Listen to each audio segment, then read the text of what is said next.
फैसला इसीलिए लिया मैंने,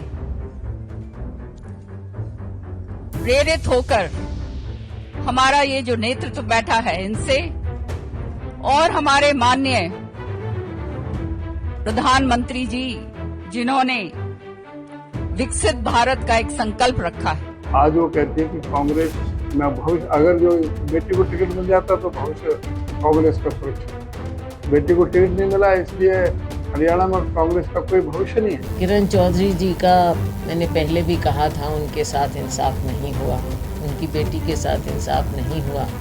हम चाहते वो कांग्रेस में ही रहना चाहिए था, लेकिन उनके साथ भी बहुत ज्यादती हुई। विधानसभा चुनाव की दहलीज पर खड़े हरियाणा में सियासी उठापटक तेज हो गई है। लोकसभा चुनाव में शानदार प्रदर्शन करने के बाद विधानसभा चुनाव की तैयारियों में जुटी कांग्रेस को उस वक्त बड़ा झटका लगा जब किरण चौधरी ने अपनी बेटी के साथ बीजेपी का दामन थाम लिया। हरियाणा में कांग्रेस छोड़कर जाने वाले अन्य दिग्गजों की तरह किरण चौधरी ने भी अपने इस कदम के पीछे पूर्ण रूप से पूर्व मुख्यमंत्री भूपेंद्र सिंह हुड्डा की मनमानी और पार्टी पर उनके एकाधिकार को बताया। तो ऐसे में सवाल उठता है कि क्या कांग्रेस आलाकमान हुड्डा और उनके विश्वास पात्र प्रदेश अध्यक्ष चौधरी उदयभान के खिलाफ कोई सख्त कदम उठाएगा? सियासी जानकारों की माने तो कांग्रेस का शीर्ष नेतृत्व ऐसा कोई एक्शन नहीं लेने जा रहा, बल्कि लोकसभा की तरह विधानसभा चुनाव में भी हुड्डा को पूरा फ्री हैंड दिया जाएगा। यानी टिकटों का फैसला रोहतक से होगा और बस दिल्ली उस पर मोहर लगाकर चंडीगढ़ भेजेगी। किरण के बीजेपी में शामिल होने के बाद हुड्डा का एक वीडियो सामने आया है जिसमें वो बेहद हल्के मूड में नजर आ रहे हैं। साफ है उन्हें दिल्ली से कोई खतरा नहीं है। हाँ जी और जब करेगा तो ये करके उसको कहेगा प्लीज स्माइल।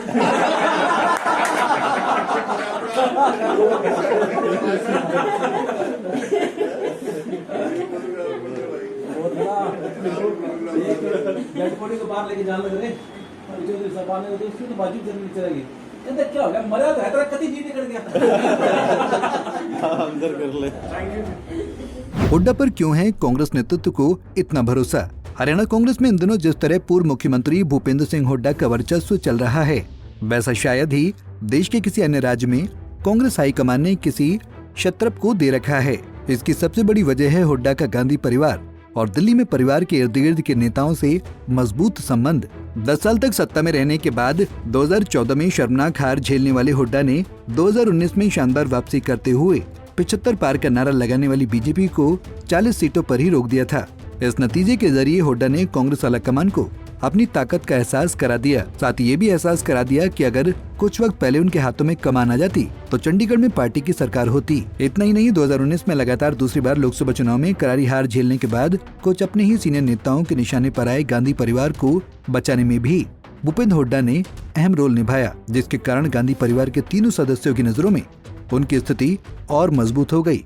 हुड्डा ने इसका पूरा फायदा उठाया। पहले उन्होंने नेता प्रतिपक्ष की कुर्सी हासिल की, लोकसभा चुनाव हारे बेटे दीपेंद्र हुड्डा को राज्यसभा भिजवाया और फिर अपने नजदीकी उदयभान को प्रदेश अध्यक्ष की कुर्सी पर बैठा दिया। इसके बाद जब लोकसभा चुनाव आया तो उन्होंने कांग्रेस के कोटे की 9 में से 8 सीटों पर अपनी पसंद के उम्मीदवार उतारे, जिनमें 4 प्रत्याशियों ने जीत हासिल की और बाकी कुछ सीटों पर भी बीजेपी को मुश्किल लड़ाई में फंसा कर रखा। 90 में से 40 विधानसभा सीटों पर लीड लेकर हुड्डा ने आलाकमान को दिखा दिया कि 3 माह बाद होने जा रहे विधानसभा चुनाव में कांग्रेस के लिए पिच लगभग तैयार हो गई है। तमाम सर्वेयों में हुड्डा फिलहाल मुख्यमंत्री की रेस में सबसे आगे चल रहे हैं। इन सब चीजों को ध्यान में रखते हुए कांग्रेस आलाकमान ने हरियाणा को फिलहाल के लिए हुड्डा के हाथों में ही छोड़ने का फैसला लिया है। पार्टी के नीति निर्माताओं को लगता है कि 10 साल से सत्ता में जमी बीजेपी को यहाँ कोई अगर मजबूती से उखाड़ सकता है तो वो केवल भूपेंद्र सिंह हुड्डा हैं। पार्टी इसके लिए राज्य के कुछ दिग्गज नेताओं की बलि लेने के लिए भी तैयार है। Bureau report, Punjab Kesari TV. हमसे जुड़े रहने के लिए हमारे YouTube चैनल को सब्सक्राइब करें और नई वीडियो की नोटिफिकेशन के लिए बेल आइकॉन को दबाएं। अगर आप ये वीडियो Facebook पर देख रहे हैं तो लाइक जरूर करें और ज्यादा से ज्यादा शेयर करें। धन्यवाद।